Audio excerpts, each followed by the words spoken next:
Magsitayo po na. Manalangin tayo. Si Elisa ay mga pakinabang sa ni Cristo sa kabilang buhay sa pamagitan na rin ng anak na mahal kasama ng Espiritu Santo magpasawalang hanggan. Amen. Ang muling pagkahabin at alam, mga kapatid, bago natin ihatid sa kanyang muling nantungan na ating minamahal si Elisa, pagkukulan natin siya ng muling maalam. Ipahayag natin ang ating pagmamahal sa Kanya. Tanggapin natin ang maluwag sa kalooban ng Kanyang pagpanaw. At umasa tayo magkikita-kitang muli sa piling ni Jesus.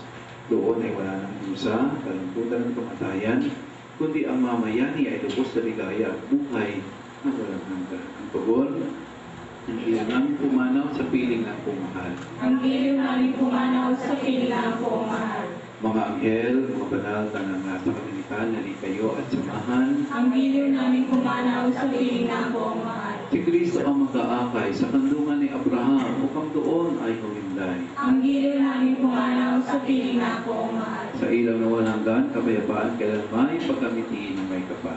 Ang iyong namin pumanaw sa piling ng pumahal. Ang maraming pagmahal, inihahabili na nga namin sa si Elisa na pumanaw sa buhay nito. Huwag mo siyang pababayaan at pamalagay mo siyang buhay sa iyong piling. Alang-alang sa inawat pag-ibig, patawarin mo na sana ang kanyang mga pagkukulang at nagawa ang pagkakasala-dala ng kanyang kainaan. Manatili nawa siyang maligaya sa iyong piling kasama ng iyong anak at ng Espiritu Santo magpasawalang hanggan. Amen. Paalam sa iyo, kapatid na pumanaw, magpasapiling tanawan ng buong may kapal. Ang pagpapala ng Diyos ay bukunin mo sa nama ng anak at Espiritu Santo. Amen.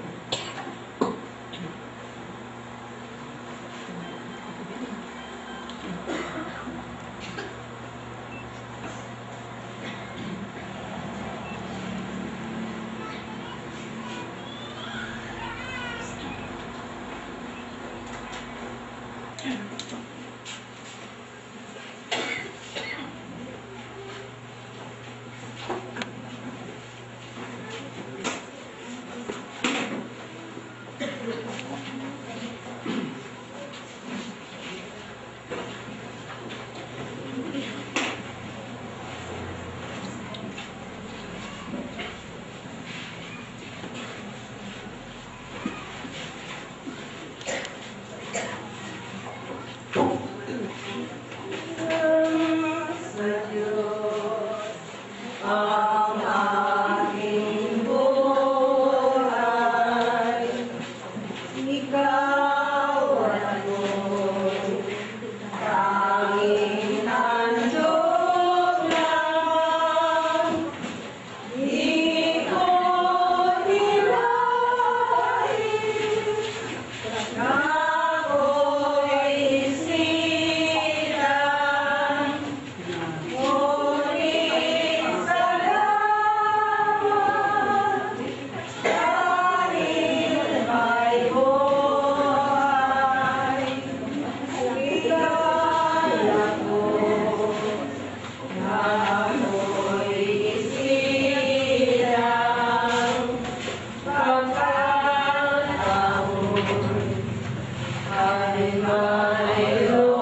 noon. At kahit sobrang sakit nga nangyari, Pasko, hindi pa rin niya kami pinabayaan. At, nagpapasalamat ako sa lahat ng tumulong sa 18 gabi sa pagpupuyat. Nairaos namin si Mama, sa mga kapatid niya na walang sawang tumutulong sa amin kahit nung nasa hospital pa lang siya sa 1 taon niyang paglaban sa sakit niya. At ngayon ay na kapiling niya na ng Panginoon. Alam ko na kahit na wala na siya, patuloy pa rin yung buhay at andyan naman siya na gumagabi pa rin sa amin. Basta maraming salamat sa lahat ng tumulong sa pamilya namin, pamilya ni Papa, pamilya ni Mama. Maraming salamat.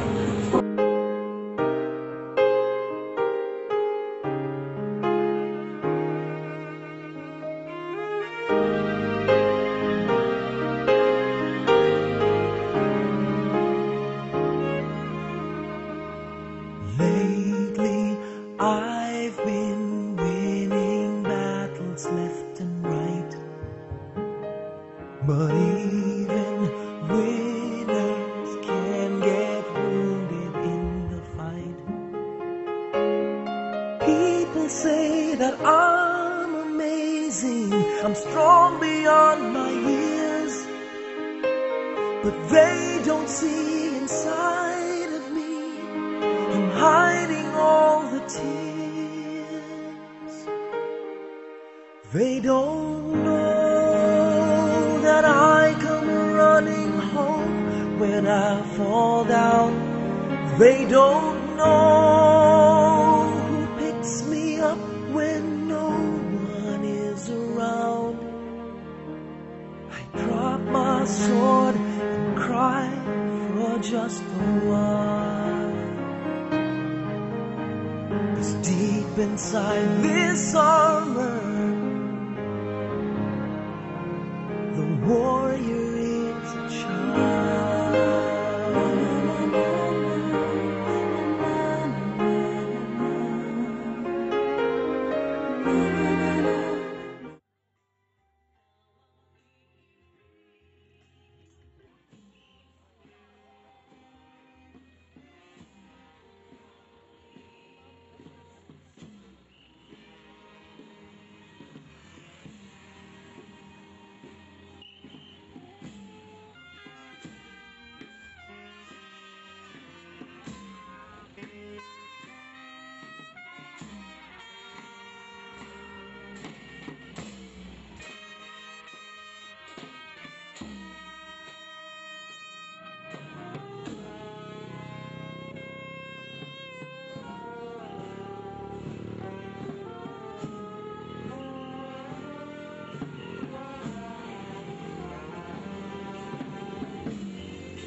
Mananil sa pamilyang Ihada.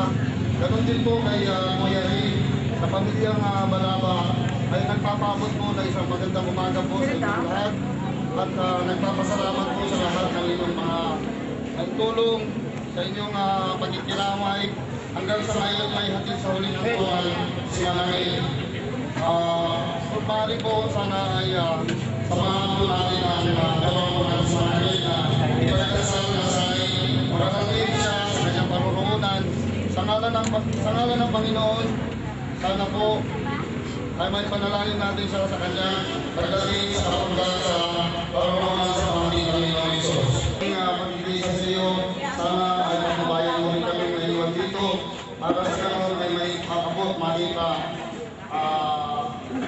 matapos natin ang buong maghapon, ang buong magdamag, ganun din sa aming buong buhay, na sana ay kasama rin mo sa inyong panalangin at kung saan ka man makaroon.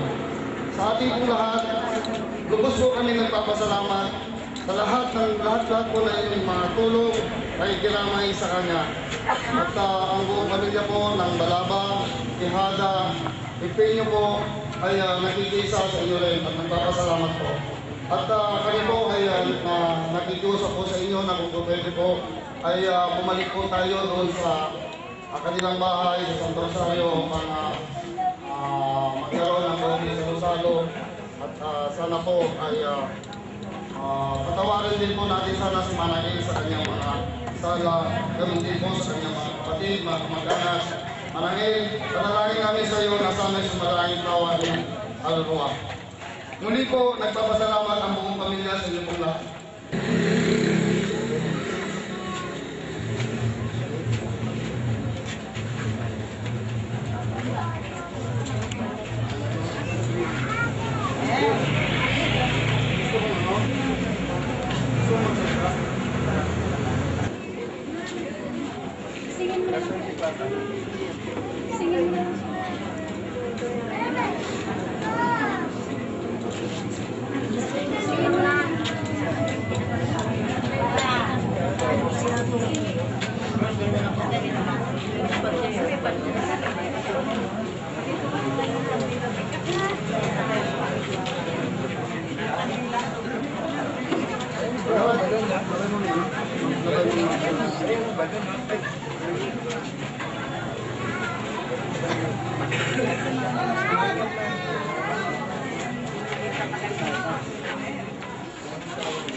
Iba talaga ano po ba?